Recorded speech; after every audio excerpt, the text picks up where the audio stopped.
Alors, bonjour à tous. Nous avions fait une vidéo sur l'hébergement gratuit, mais en le faisant, j'avais déjà un compte. Donc, il y a des personnes qui viennent pour la première fois. Cette vidéo va être pour les débutants à niveau 0, ceux qui n'ont jamais fait. Alors, le site que nous allons utiliser s'appelle infinityfree.net. Mais il y en a plusieurs, il y a WebHoster, PlanetHoster, etc. Nous on va sur Infinity Free. Ça va être une procédure très simple. On clique sur Sign Up Now pour s'inscrire. Alors à partir de là, c'est un simple formulaire où on remplit notre adresse email et puis le mot de passe. On confirme le mot de passe. Après, on check les deux cases à cocher, et puis create new account. Voilà. Donc, à partir d'ici, on va recevoir un mail de confirmation. Il faut ouvrir le mail, cliquer sur un bouton. Il y a un bouton vérifier. Voilà, c'est le bouton bleu en bas, verify email address. Le problème, c'est que j'ai déjà un compte. Le navigateur dirige directement vers mon compte connecté.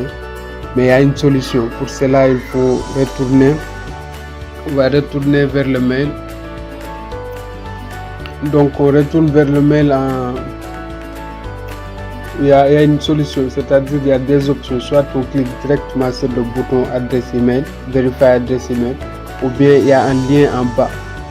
C'est ce lien-là que nous allons copier. Les écritures bleues en bas, c'est ça le lien. Là, c'est celui-là qu'on va copier et aller coller ça au navigateur. Le navigateur qui n'est pas connecté à mon compte, on va l'ouvrir. Même si c'est connecté à votre adresse email, ça ne doit pas être un problème. Il faut juste coller ça là où on met le lien et puis cliquer sur Entrer. Voilà, ça vient normalement. C'est comme ça en principe. Et puis on clique sur Agree pour accepter conditions d'utilisation, create an account now. C'est là qu'on crée notre compte. Alors on a droit à 3 comptes. Celui-là c'est notre premier compte et on peut héberger 3 sites en principe. Chaque nom d'utilisateur aura 3 sites. Donc techniquement c'est même pas un nom de domaine, c'est un subdomaine, c'est-à-dire que les sites d'hébergement gratuit, par exemple nous ça va être Intech. Quand on mettra Intech, au lieu que ce soit intech.com, intech.net, etc., il y aura une extension. C'est le site d'hébergement gratuit qui impose cela. On va choisir Infinity Free. Choisissons infinityfree.com. Alors, on vérifions si c'est valable. Voilà, le domaine Intech is available. Ceci est valable, donc c'est bon. On a notre domaine. On peut même considérer à partir de là que le site est déjà hébergé. Le nom d'utilisateur c'est généré automatiquement. On passe directement au mot de passe.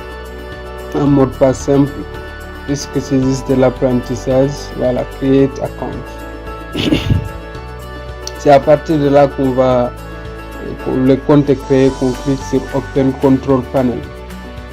Donc on verra à la prochaine vidéo, la vidéo suivante, comment installer WordPress et installer les plugins, créer des utilisateurs. On se retrouve à la vidéo suivante.